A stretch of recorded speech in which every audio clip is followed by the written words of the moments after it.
Bom, primeiro eu gostaria de agradecer a organização pelo convite, é uma honra estar aqui falando com vocês, e é um desafio, né? Porque falar de patologia para não patologistas é realmente bastante desafiador. Então, vamos começar. Então, a gente vai conversar sobre aspectos patológicos do carcinoma ductal in situ. Então, como a gente já está conversando, né, sobre isso, porque eu estou escondida, né? Só está vendo minha cabecinha. Tá bom assim? Dá para ouvir? Então tá. Bom, então, como a gente já conversou, né, é um diagnóstico crescente por causa do screening radiológico, né, então programas de rastreio. Nos Estados Unidos está em torno de 20 a 25% de casos novos. No Brasil, aparentemente está em torno de 9% de diagnóstico. Os fatores de risco, então, que a gente conhece, estão muito relacionados a estados de estimulação estrogênica. E o que é interessante, a gente sempre fala a mortalidade é em torno de 1 a 2,6%. Na verdade, a mortalidade por carcinoma ductal in situ é zero, porque, teoricamente, ele não tem esse potencial de matar. O problema é que esse 1 a 2% de casos são pacientes que tinham carcinoma invasivo, que não foi diagnosticado no momento inicial, ou que, então, na recorrência, apareceram com carcinoma invasivo. E aí, sim, tem uma evolução desfavorável. Então, mas, assim, em termos de patologia, o que a gente quer dizer quando a gente fala, é um carcinoma ductal in situ? Então, a proliferação de células epiteliais confinadas ao sistema ducto-lobular. Então, elas têm origem no ducto, elas podem ter uma extensão até o lóbulo. Como vocês sabem, elas também podem ter uma extensão até a pele, que aparece na forma de doença de Paget, e não rompe a camada mioepitelial basal.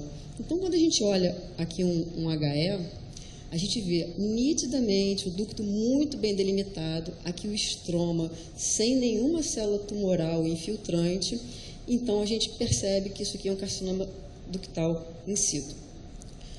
Claro que hoje a gente tem técnicas mais avançadas para tirar a subjetividade. Eu sempre digo que, claro que a gente tem 1000 causas de melhoria da sobrevida das pacientes, mas eu acho que uma causa bastante importante é a melhoria da patologia. A gente está tirando a subjetividade da patologia, trazendo técnicas adicionais como imunohistoquímica. Então, tem vários casos que você olha e no HE é um pouco difícil de definir se é in situ, se é invasivo. E a gente, então, consegue, por exemplo, com marcadores de célula basal, ver que aqui a gente tem uma camada contínua de células basais, e aqui estão as células neoplásicas, restritas ao interior do ducto. Então, a gente tira a subjetividade. Quando a gente tira a subjetividade da patologia, a gente melhora o diagnóstico. Se a gente melhora o diagnóstico, é claro que vai melhorar a terapêutica e a sobrevida dessa paciente. Assim, então, cerca de 50% tem potencial de evolução para o carcinoma invasivo. Quem são esses casos? Normalmente, os casos de alto grau. Então, a gente sabe que cerca de 20 a 25% das pacientes que têm carcinoma ductal in situ na biópsia, elas vão ter um diagnóstico, um upgrade na peça cirúrgica. Então, é bastante desagradável, eu fico imaginando, né? Você faz uma biópsia, um diagnóstico de carcinoma ductal in situ, na peça cirúrgica, em 1/5 das vezes, a 1/4 das vezes, vem um diagnóstico de carcinoma ductal infiltrante, né? Isso deve ser bastante frustrante. Mas isso aqui são dados da literatura mundial, tá? E a gente vai entender daqui a pouquinho por que isso acontece. Quais são os critérios que eu posso ter quando eu tenho um resultado de carcinoma ductal in situ? O que eu posso imaginar se essa minha paciente está dentro desse grupo ou não, quando eu for operar? Tamanho do tumor e grau nuclear. Eles são os fatores que têm mais chance de predizer se a paciente tem um risco de ter carcinoma ductal invasivo quando vier a análise da peça cirúrgica da mama. Tá? Como o Rodrigo mostrou, os patologistas têm 90% de concordância de diagnóstico em relação a carcinoma ductal in situ e carcinoma invasivo. É um índice bastante alto de concordância. Tá?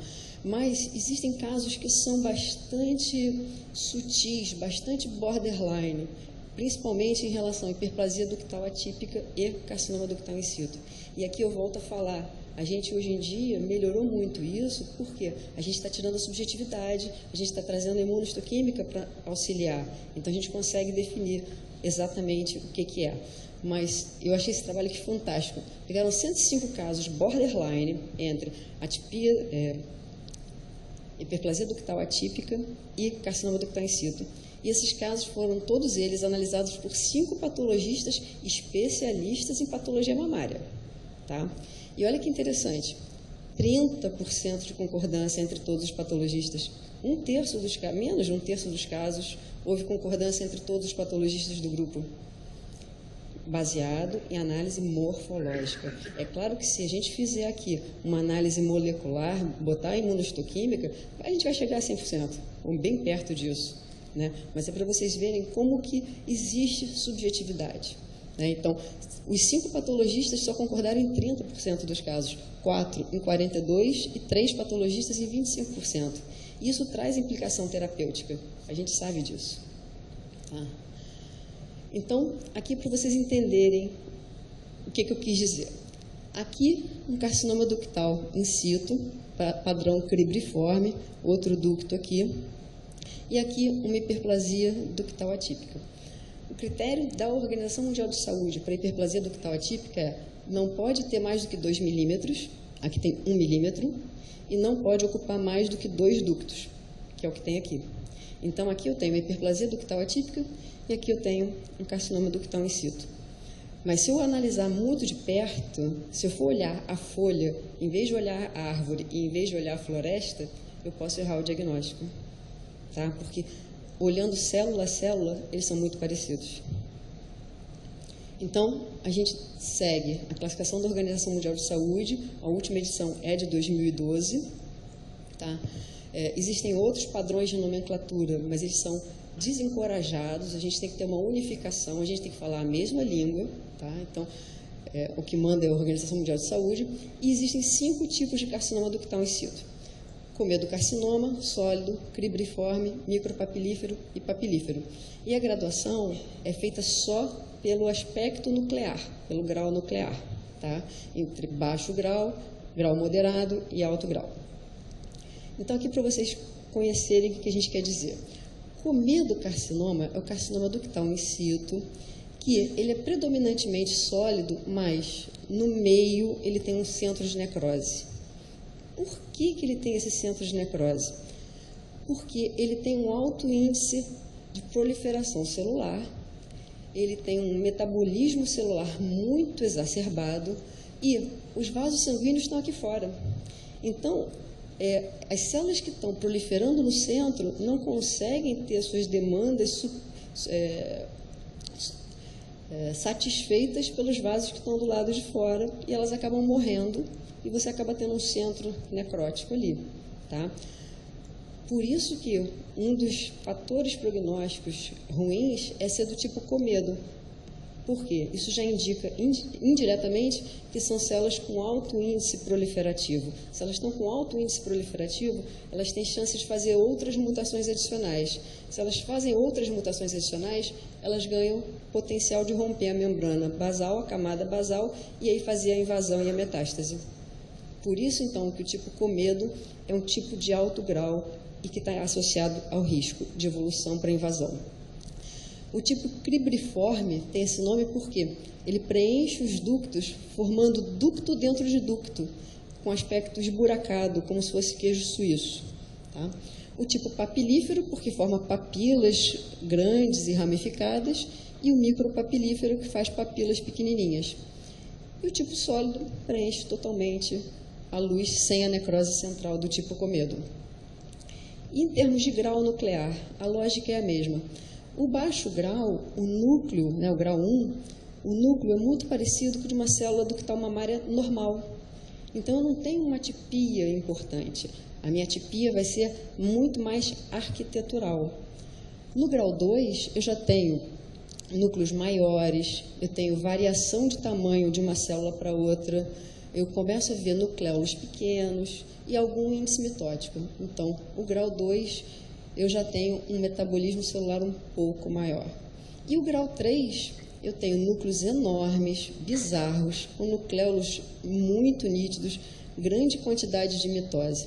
Essas 4 fotos estão no mesmo aumento. Então, nota a diferença entre esse núcleo aqui e esse núcleo aqui. Tá? Então, é assim que a gente define grau 1, grau 2 e grau 3. Claro que o grau 3 também vai estar mais associado à invasão e metástase. E aí vem a questão da biópsia. Essa coisa de, por que a gente tem um diagnóstico na biópsia que, poxa, pode mudar 20% a 25% das vezes depois na peça cirúrgica? Eu acho que a gente vai conseguir entender isso aqui bem legal. Então, aqui eu tenho uma área, isso aqui é uma peça cirúrgica de mama, eu tenho carcinoma ductal in situ, tipo comedo, tá vendo a necrose aqui no meio, tipo sólido, tipo cribriforme, na mesma lâmina. Aqui tem 2 milímetros mais ou menos de tamanho. Mas eu tenho também carcinoma carcinoma invasivo, o antigo carcinoma ductal invasivo aqui. Se por um acaso a agulha da biópsia chegar aqui, qual vai ser o diagnóstico? Carcinoma ductal in situ de alto grau, tipo comedo carcinoma. Tá? Se a agulha da biópsia vier aqui, eu vou ter um carcinoma ductal in situ de baixo grau. Já mudou bastante. Se a agulha da biópsia vier aqui, carcinoma invasivo. E se a agulha da biópsia vier aqui, é pior ainda, ausência de malignidade. Então, a avaliação da patologia por core biópsia, ela é totalmente dependente da área biopsiada. Então, por isso a gente tem 1/4 de divergência entre a biópsia e a peça cirúrgica. E por isso a biópsia a vácuo, a mamotomia, tem um potencial de ser mais fidedigno no resultado, porque tira muito mais material. Então eu tenho chance de, numa mamotomia, conseguir tirar várias dessas áreas. E aí eu consigo, então, dar o diagnóstico de forma mais correta. Tá? Outra coisa que a gente usa também, né? Outros dados que tem que ter no laudo, além de ser carcinoma ductal in situ, o tipo e o grau, a gente tem que falar, então, se tem necrose, qual o tamanho, presença ou não de microcalcificações, como estão as margens cirúrgicas, que é um fator extremamente importante, e há alguma discussão entre receptores hormonais. Eu não sei se vocês já viram como é que a gente avalia margem cirúrgica, então eu trouxe aqui uma imagem para vocês verem. Aqui é um segmento de mama com marcação tipo SIM de fio cirúrgico, então superior, inferior, medial. E aqui é como a gente faz depois que a gente recebe essa peça. A gente pinta essa peça com 6 cores diferentes. Uma para o limite anterior, outra para o limite posterior, uma para o lateral, uma para o medial, uma para o superior e outra para o inferior. E isso é referido no laudo. Então eu sei que a margem amarela é a margem lateral, a margem vermelha é a margem medial. Isso tem que estar definido no laudo. Por quê? Se eu encontrar, essa é a definição da OMS, se eu encontrar células do carcinoma ductal in situ pintadas pela tinta, esse limite está comprometido. Tá? Então, isso é extremamente importante, a gente ter esse protocolo, essa padronização. Isso é uma padronização internacional. Tá?